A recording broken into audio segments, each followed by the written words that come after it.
The city of Owerri woke up early, as always. People were already outside, hurrying to work, to school, to market. The air smelled of bread from the corner shop and smoke from the suya stand. It was a peaceful city, but always busy. Inside a small flat with yellow curtains and a soft brown rug, Mama Jennifer sat on the edge of her bed, looking at her phone. The time was 5:15 a.m. She sighed, stood up quickly, and headed to the bathroom. Her day had started. Being a banker was not easy. Every morning, she woke up before the sun, got dressed in her smart office clothes, and rushed off to the bank. The work was long and stressful. Sometimes she sat at her desk without eating for hours. Customers came in angry. Her boss shouted about numbers. There were forms to fill, accounts to check, and endless calls to pick. Even though she was always tired, she worked hard. She wanted to give her daughter a good life. And she had. Their home was neat and comfortable. Jennifer had everything she needed: school fees paid, new clothes, a tablet to study with, and even a small TV in her room. But there was one thing missing. Time. Jennifer, who was 12, spent most of her days alone. She came home from school, warmed food by herself, did her homework, and waited for her mother to come home. Sometimes she waited till 10 p.m. before hearing the sound of the key in the door. "Mommy, welcome," she would say with a sleepy smile. "Thank you, baby," Mama Jennifer would reply, too tired to say more. They would hug quickly, and then Jennifer would go to bed. It happens like that almost every day. To everyone else, they looked perfect. A strong mother and a happy daughter. But deep inside, something was missing. Jennifer missed talking to her mom. She missed laughing with her, cooking together, walking to church, and hearing stories before bed. Mama Jennifer missed it too. But she didn't know how to slow down. Work was too much, and time was too little. Everything in their lives was moving smoothly. There was peace. There was comfort. Nothing was missing, at least on the outside. But one Thursday morning, something changed. Mama Jennifer got a message on her phone during a short break at work. It was from her younger brother, Victor. He had just finished his NYSC orientation camp and was posted to Owerri. He didn't know many people in the city, so he decided to inform his sister. As soon as she saw the message, Mama Jennifer smiled. Victor was her only brother. They had grown up close, and she always felt protective of him. She called him immediately. "Victor.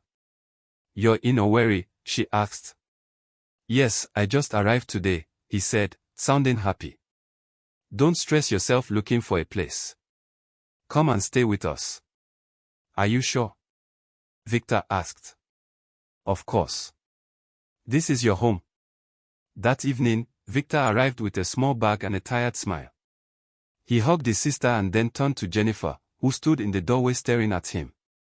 "Wow, Jennifer," he said. "You've grown so tall." Jennifer smiled shyly. "Welcome, Uncle Vic." Victor settled in quickly. He helped with chores and made jokes that made Jennifer laugh. He even offered to take her to school in the morning since Mama Jennifer left early for work. The house felt a little warmer. A little louder. A little more alive. But hidden behind the laughter and smiles, something quiet began to grow. Days turned into weeks, and weeks into months. Life inside the small flat seemed smooth on the outside. Mama Jennifer continued going to work early and coming back late, always tired, always busy. But she didn't worry too much anymore. She believed Victor was a blessing. He helped Jennifer with homework. He walked her to school. They watched movies together in the evenings and played games on the small tablet. There was always laughter in the house when they were together. Mama Jennifer would smile and say, "At least someone is home with her." She didn't know. She couldn't imagine what would happen next. One hot afternoon, Jennifer came back from school as usual. Her uniform was dusty, and her face was sweaty. Victor opened the door and let her in. "Mommy's not back yet," he said. "I know," Jennifer said, dropping her bag. "Go change your clothes," he said. Then come and watch a movie. Jennifer nodded and went to her room. Later, they both sat in the sitting room, watching cartoons and laughing. The fan turned slowly above them. The house was quiet, just the two of them. After a while, Victor stood up. "I want to show you something," he said. "What is it?" Jennifer asked. "It's in my room. Come." She followed him. She trusted him.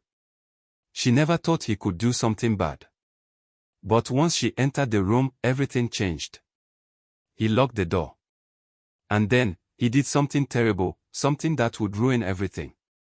He forced himself on her. Jennifer didn't understand everything, but she knew it was wrong. She cried. She begged. But he didn't stop. When he was done, he looked at her with cold eyes. "If you ever tell your mother," he said slowly, "she won't believe you. And I will hurt her, and it will be your fault.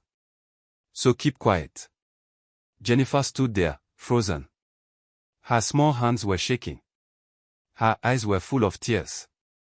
Something inside her broke. The happy girl who laughed during movies and played games was gone. And from that day, everything changed. The emotional weight will remain strong, the storytelling compelling, and the atmosphere heavy with the pain Jennifer is silently carrying. From that day, Jennifer changed. She stopped talking the way she used to. She no longer waited by the door for her mom to come home.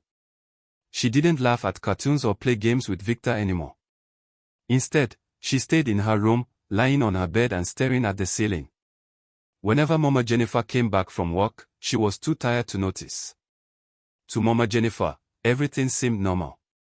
Her daughter was just growing up. Maybe she was tired from school. Maybe it was just teenage mood swings. She didn't think much of it. But inside Jennifer's heart, there was a storm. She was scared. She was angry. She was hurt. And most of all, she felt alone. Victor didn't stop. Whenever her mother wasn't around, he would find a way to call her, whisper her name, and do the same terrible things again. Every time he warned her not to say a word.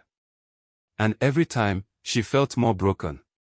At school, her smile disappeared. Her clothes looked less neat. She stopped answering questions in class, and her test scores dropped. She stopped drawing in her notebook. She stopped singing quietly during break time. Her teacher, Miss Chioma, noticed. One afternoon after class, she called Jennifer to her desk. "Jennifer," she said softly, "can I talk to you for a minute?" Jennifer stood there, eyes on the floor. "You've not been yourself lately," the teacher continued. "You used to be so bright and happy. But now, it's like the light in you is gone." Jennifer didn't say anything. Miss Chioma leaned forward. "Is something wrong at home?"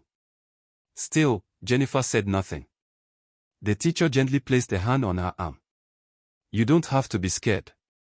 You can tell me anything. I'm here for you." Jennifer's lips trembled. Her eyes filled with tears. She wanted to speak, but the fear was big. Still, she didn't want to keep it inside anymore.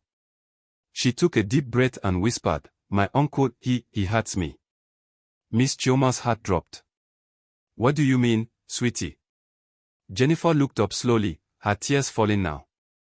"When mommy is not home, he calls me to his room. He does bad things.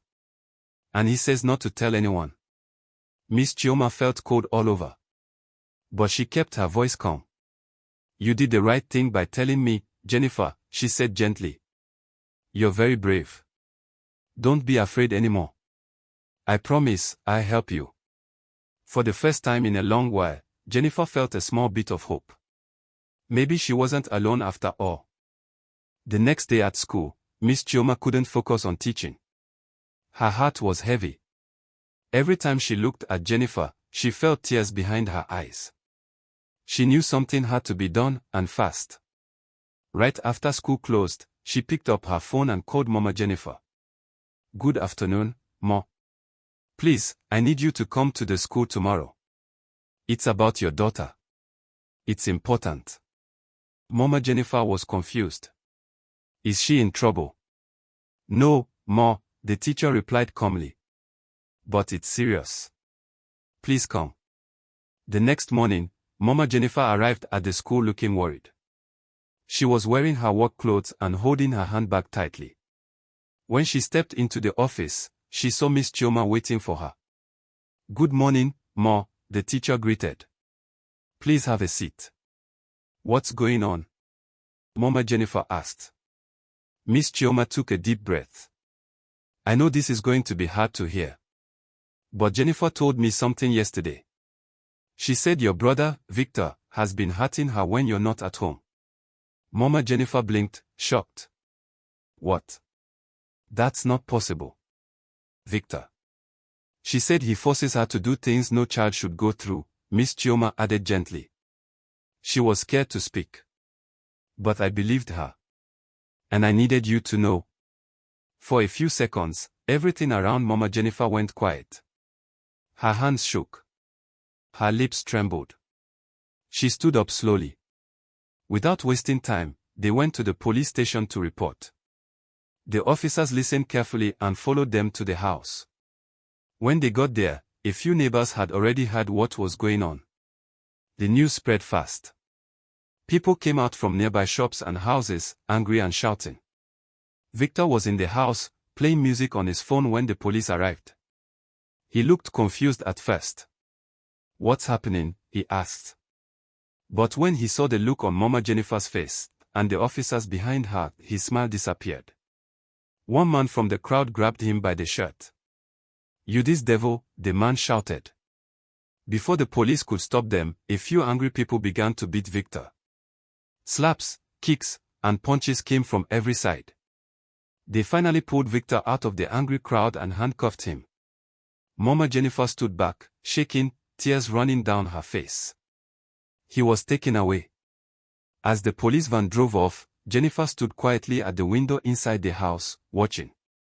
For the first time in a long while, she felt something lift from her chest. The monster was gone. But the pain inside her, that would take time to heal. Thank you for watching my video. I hope this story has touched your heart and taught an important lesson, that no matter how busy life gets, parents must always make time to truly see, hear, and protect their children. A little attention can prevent a lifetime of pain. If this story moved you, please give it a thumbs up, share your thoughts in the comments. Who do you think is to blame, and have you had a similar experience? Don't forget to subscribe to my channel for more powerful and emotional stories that inspire, educate, and create change.